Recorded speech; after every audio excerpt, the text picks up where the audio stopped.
the latest military news update. This is AFP Community News, hosted by Rofh Suzon every 12 noon, Mondays to Fridays. Only here on DWDD Armed Forces Radio. One AFP for a stronger Philippines.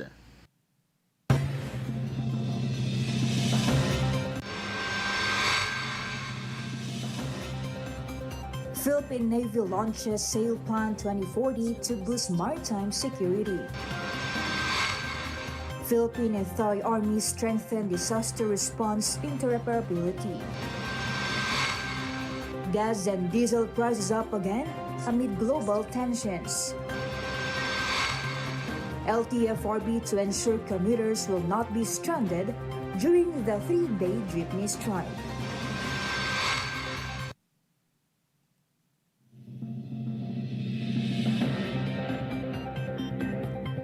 Hello to everyone, especially to our troops at Camp Emilio Aguinaldo in Quezon City. Today is Tuesday, September 16, and this is AFP Committee News, your source for the updates on the armed forces and other developments across the country. I am Rofh Suzon-Abay here to bring you today's stories.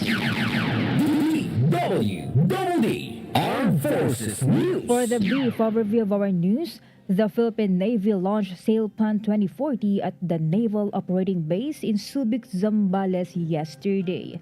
The activity was joined by the Armed Forces of the Philippines Chief of Staff General Romeo Browner Jr.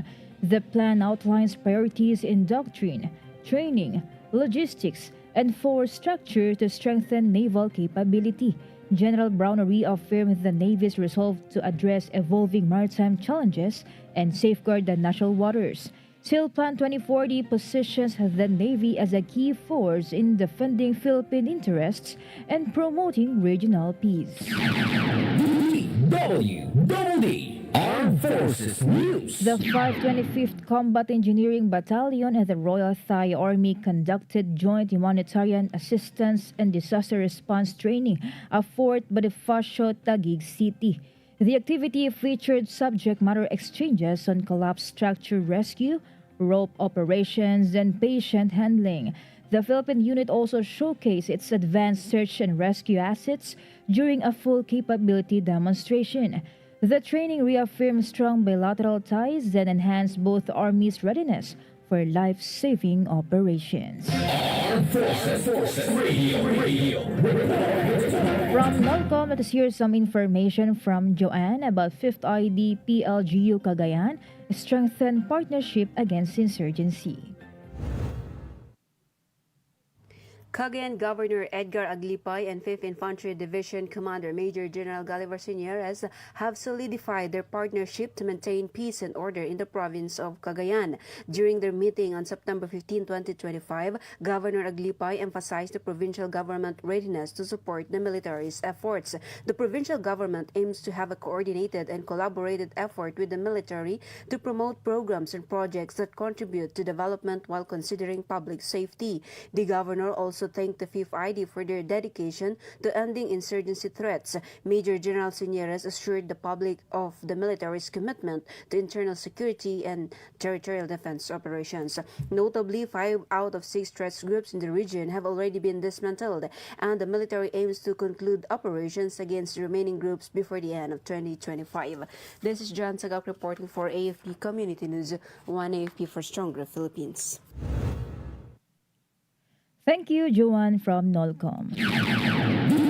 DWDD Armed Forces News. The Philippine Army welcomed 553 graduates of basic military training in a ceremony at Camp O'Donnell, Tarlac. The new soldiers, part of Candidate Soldiers Corps Masin Talas Class 797-2025, will be deployed to Army units nationwide. Brigadier General Enriqueto de Ocades, the Chief of Staff of the Armed Forces of the Philippines Armed Forces Intelligence Command, praised the recruits for their commitment to serve and defend the nation with honor. This batch forms part of the Army's 2025 quota under the One Training Factory program, highlighting its push for holistic soldier development. DWDD Armed Armed Forces News. Civilians in Carmen, North Cotabato voluntarily surrendered 21 firearms in support of the Army's campaign against loose weapons. The cache included homemade sniper rifles, M16 and M14 rifles, grenade launchers, and rocket-propelled grenades. 4th Infantry Battalion Commanding Officer Lieutenant Colonel Erwin J. Dumaghan turned over the firearms to 602nd Infantry Brigade Commander Brigadier General Ricky Bonayog, who lauded the community's cooperation. Meanwhile, 6th Infantry Division Commander Major General Donald Gumiran said that this armament effort strengthens the military's winning the peace strategy in central Mindanao. Armed Forces Radio. On the other line, let's hear more from Gina about 27 IB hosts People Organization Symposium to boost livelihood collaboration. Yes, Rofh, the 27th Infantry Battalion, through its Civil Military Operations Section, engaged officers of various people's organizations in the People's Organization Symposium 2025. The activity served as a venue to share experiences, address challenges, and strengthen collaboration on sustainable livelihood projects.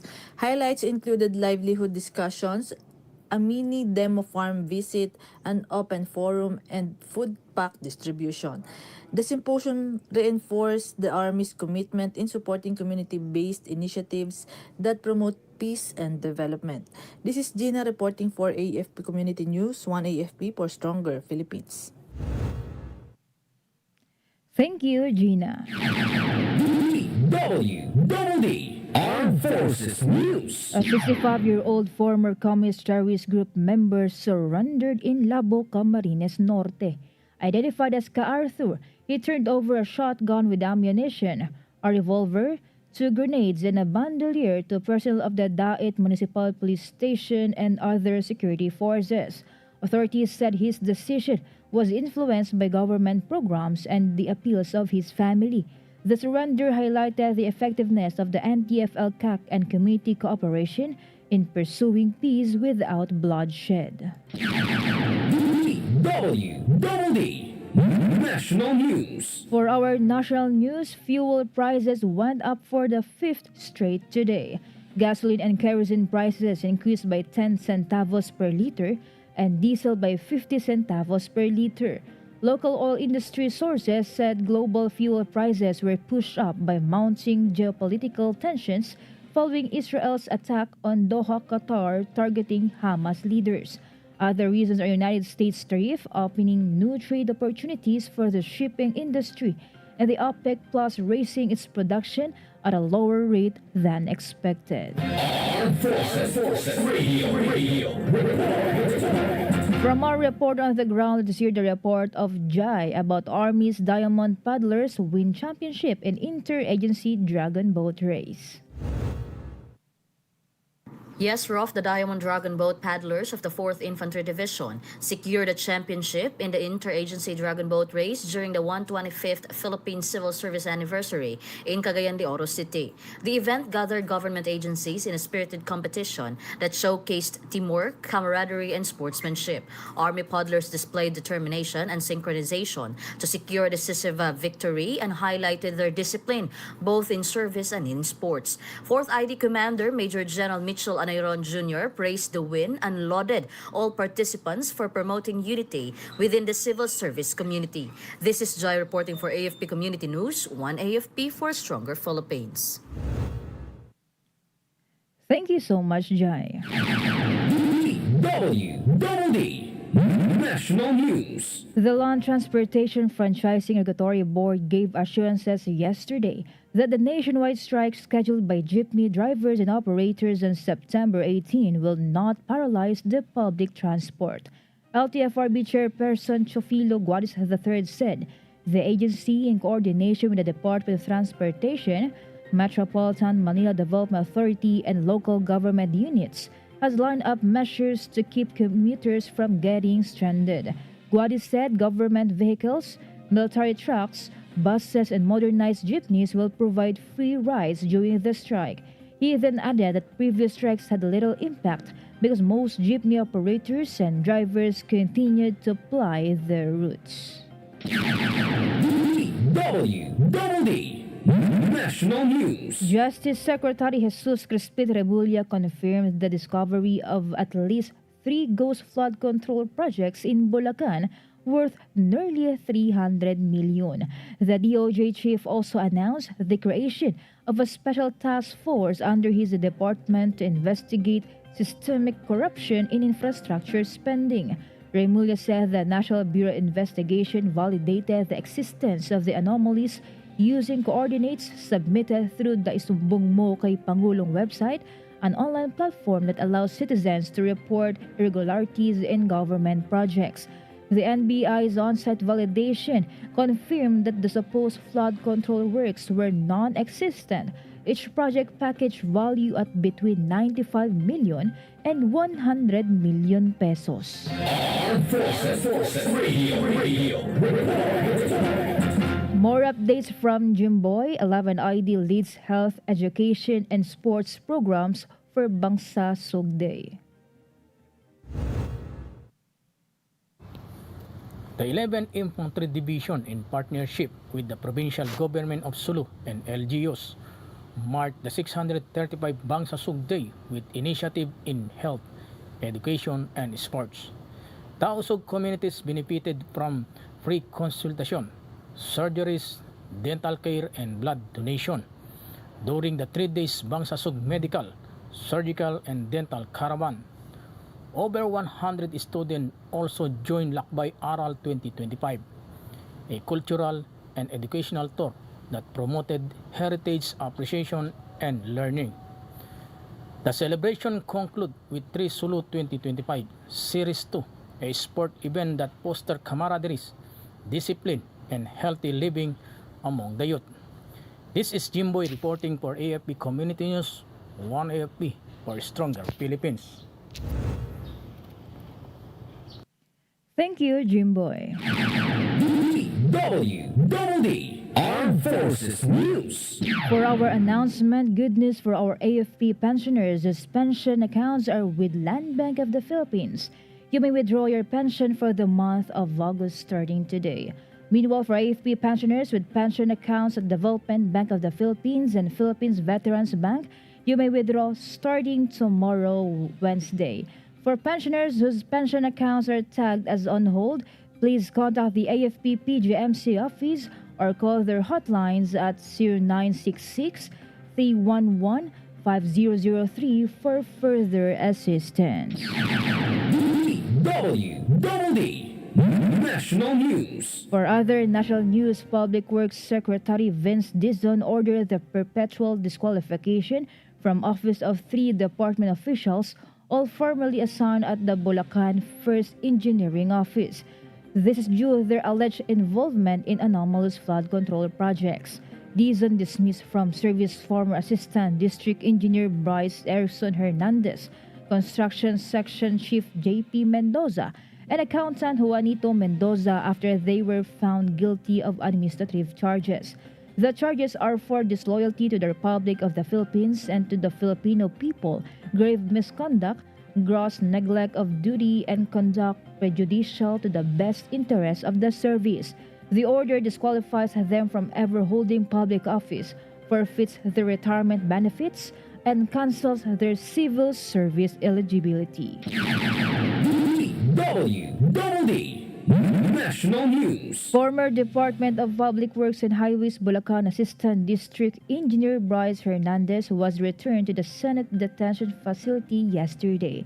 In a letter to Senate President Vicente Sota III, Hernandez's counsel requested his readmission to the Senate facility. Soto granted the request. Hernandez's lawyers expressed confidence that both Soto and Blue Ribbon Committee Chairperson Senator Panfilo Lacson would handle the case with discipline and fairness. Armed Forces Radio. Let us hear more from Meljoy of First Year G about 17th IB conducts Serbisyo Caravan to 277 residents in Cagayan. Yes, Rofh, the Charlie Company of the 17th Infantry Do-or-Die Battalion, along with the medical team of the 5th Infantry Division Philippine Army, collaborated with the local government unit Bagao, led by Honorable Leonardo C. Patong, Municipal Mayor of Bagao, along with other participants including Municipal Social Welfare and Development Office, Municipal Health Office, Municipal Department of Education teachers, Municipal Police Station, and Bureau of Fire and Protection in the conduct of a serbisyo caravan at Barangay Versosa, Bagao, Cagayan. A total of 277 beneficiaries received free medical consultations, free dental checkups, including tooth extractions, circumcision, and free haircuts and much-needed assistance, including the distribution of essential daily necessities such as rice and food items. The 17th Infantry Battalion, along with other government agencies, demonstrated a solid partnership in delivering important services to the public and community with resounding success and a joint commitment to serving the citizens of the communities, particularly those in remote barangays. This is Meljo Inesio Arroco reporting for AFP Community News, 1 AFP for Stronger Philippines. Thank you, Maljoyo for CRG. DWDD National News. Meanwhile, the Senate Committee on Agriculture, Food and Agrarian Reform moved closer to issuing subpoenas against individuals suspected of involvement in large-scale agricultural smuggling who failed to appear at a hearing. Senator Francis Pangilinan, who presided over the session, said the subpoenas were necessary to compel the attendance of importers and consignees who have repeatedly ignored Senate summons. The inquiry was conducted against the backdrop of the country's continuing food crisis and the implementation of the rice tariffication law. Testimony during the hearing revealed that smugglers routinely use dummy companies and consignees for hire to sneak contraband into the country. Customs officials admitted that importers often rent or lend their accreditation to cover suspicious shipments. DWDD National News. President Ferdinand Marcos Jr. said no one, not even members of his family or political allies, will be spared once the Independent Commission on Infrastructure starts its probe into anomalous flood control and other infrastructure projects. Marcos said no one will believe in the government's efforts to get rid of corruption unless those behind the systemic problem are unmasked and made accountable. The president's cousin, House Speaker Martin Romualdez, and Ako Bicol Party List Representative Elizalde Co are among the lawmakers who have been linked to the massive corruption surrounding anomalous and ghost flood control projects. He emphasized that the government does not take sides and they are not biased. Armed Forces Radio. Let us hear more updates from Mike about Fort ID launches West Philippine Sea advocacy in Misamis Oriental and Cagayan de Oro.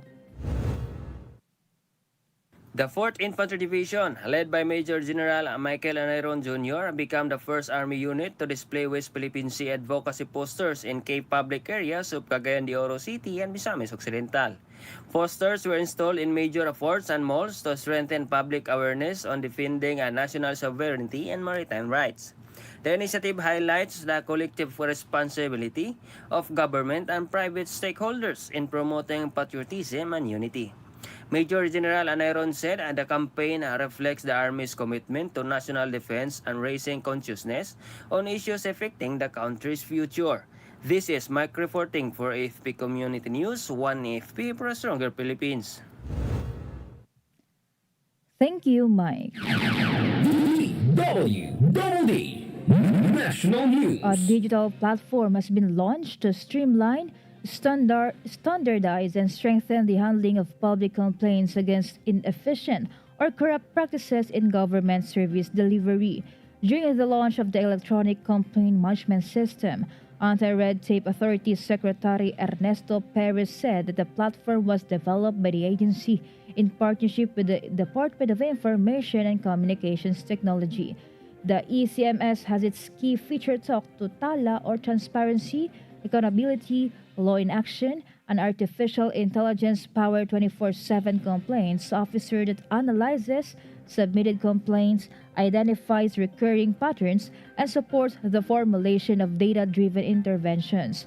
Tala is equipped with natural language processing capabilities, allowing the system to process complaints in 13 dialects, including Ilocano, Bisaya, and Waray.